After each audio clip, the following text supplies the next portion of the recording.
Hi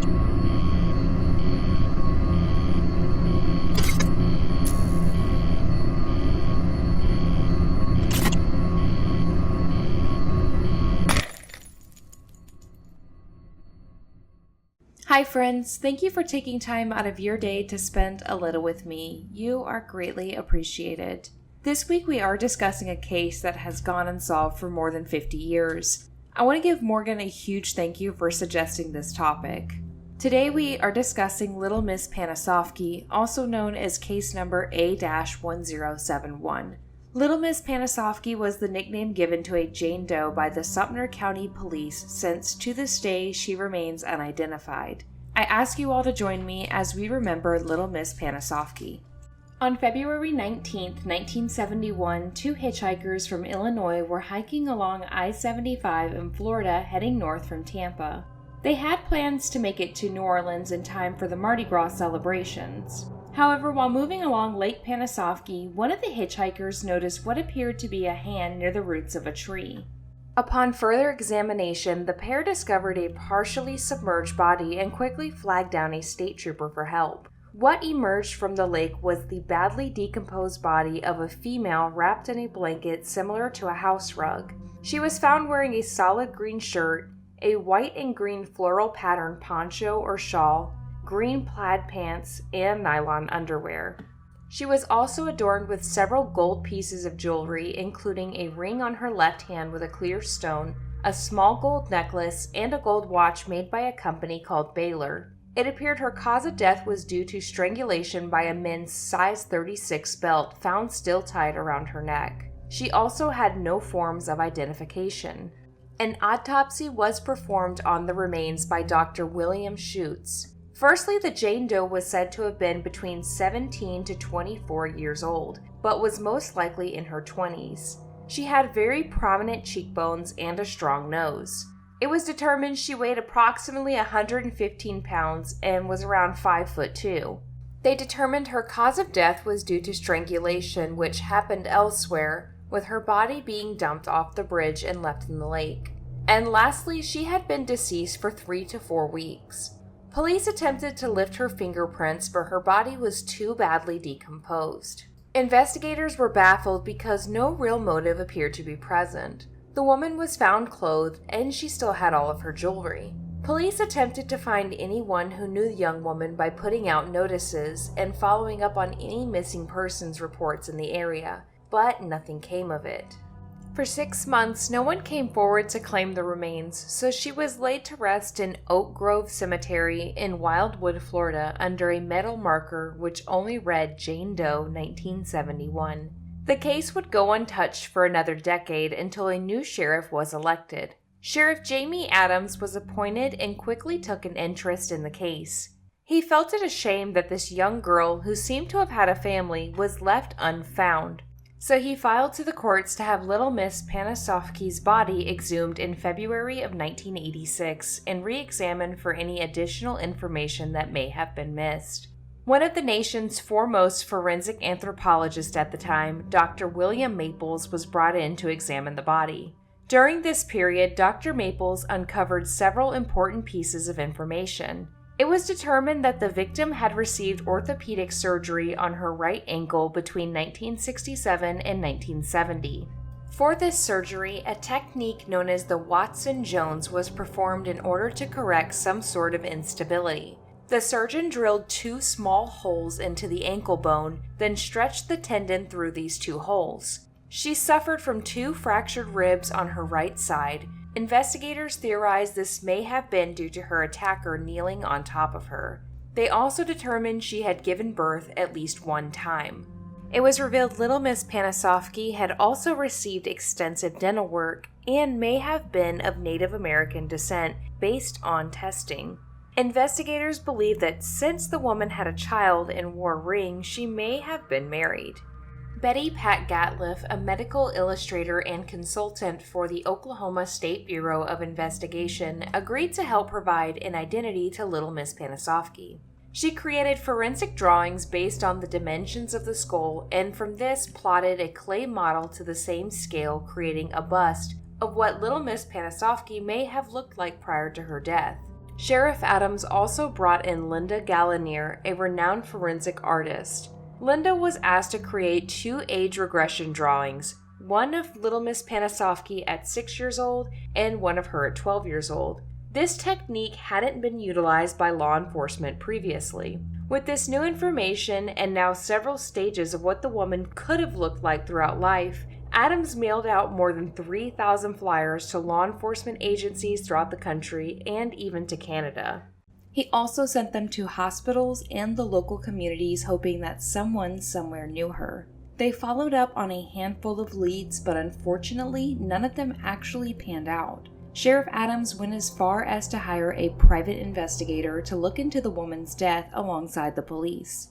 This initially drew focus on a suspect who was arrested on unrelated charges in the same vicinity as where the body was found. Allegedly, this suspect was nearly run over one night by a sheriff's patrol car while crossing the I-75 median within a mile of where the body was found. The private investigator believed he fit the timeline, but authorities didn't draw the connection between the two quick enough, and the suspect was never brought in for questioning or seen again. Reportedly, in 1988, a woman called in claiming to recognize the image of the young woman.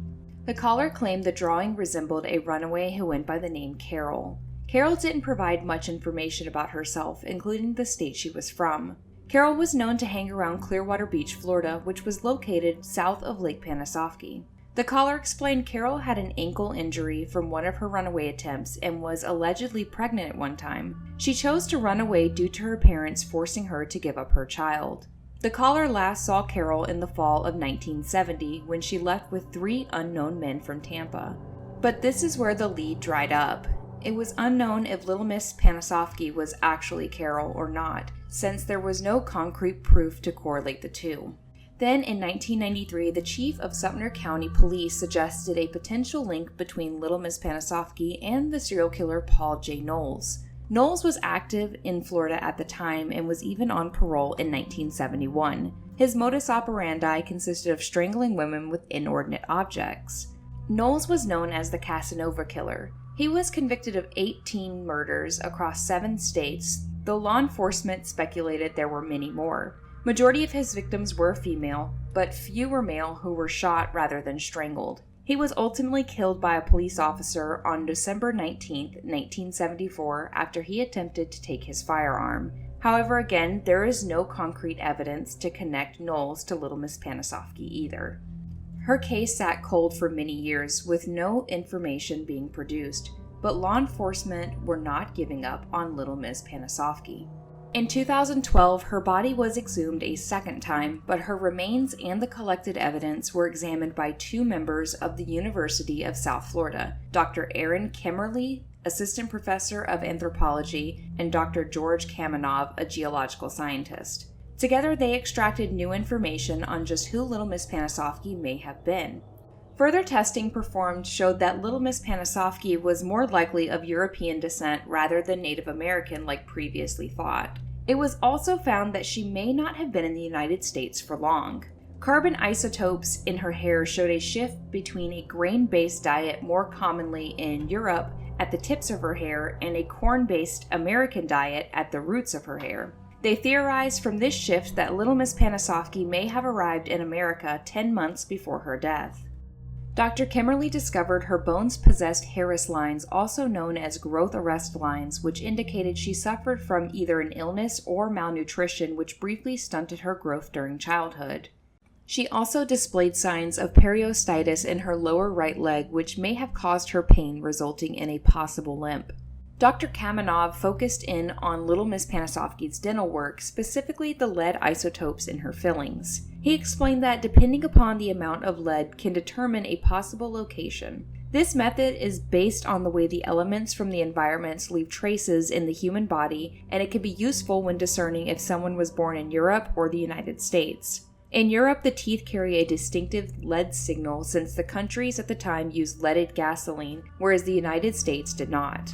When Kamenov compared the lead levels in her teeth to those of various parts of Europe, he was actually able to pinpoint where she may have spent her childhood years. He determined her hometown could have been Lavrion, a small fishing port southeast of Athens, Greece. However, Dr. Kamenov explained that the biological and geographical profiles dealt in probabilities and not certainties.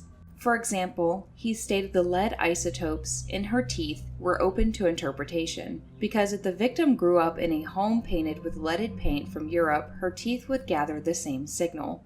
But coincidentally, not much further down I-75 is a large Greek community in Tarpon Springs, Florida, located about 73 miles from Lake Panasofkee. Police speculated if she was in fact from Greece, what was she doing in Florida?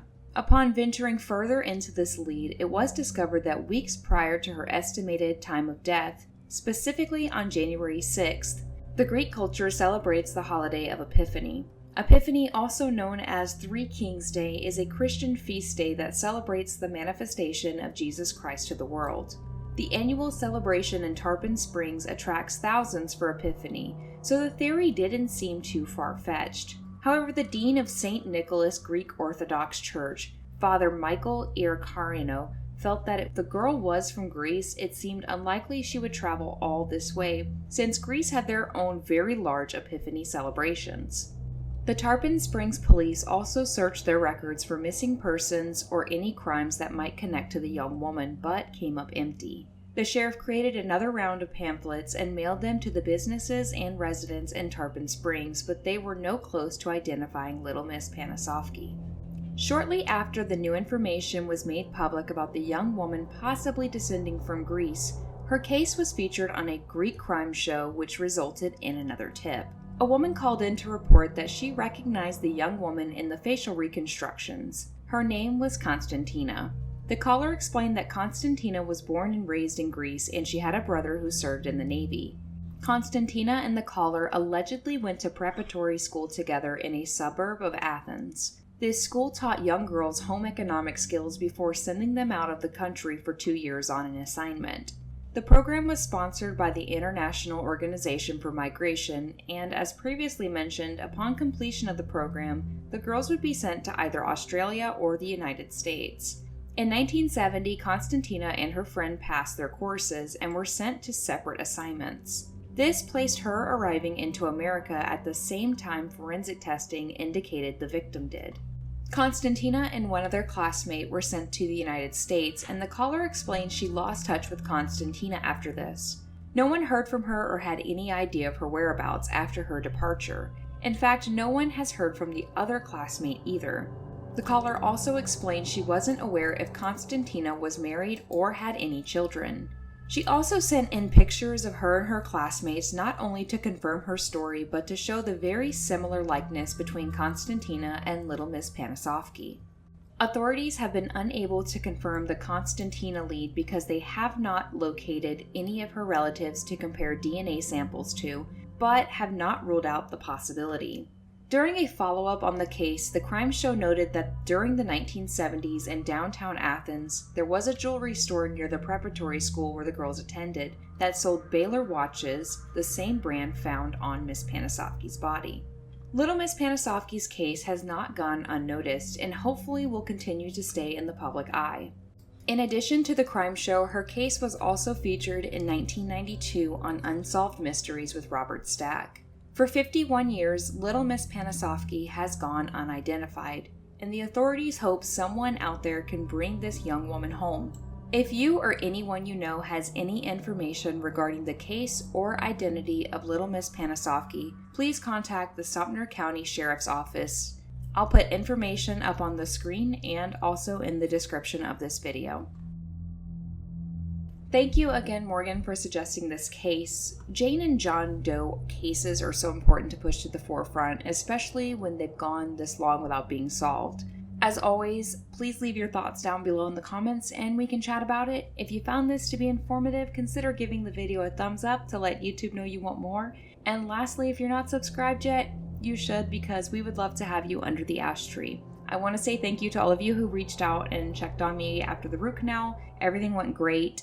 The only delay in this was I caught the flu literally right after. But I'm all healed up now. I'm all better. So thank you guys for caring and asking about me always. I really do appreciate you. But as always, here is your weekly reminder. If you made it this far, don't forget that I think you're awesome and I hope you have the best week ahead of you. Thank you all for your time and all you do for me. I appreciate you guys so much. Until next time, bye friends.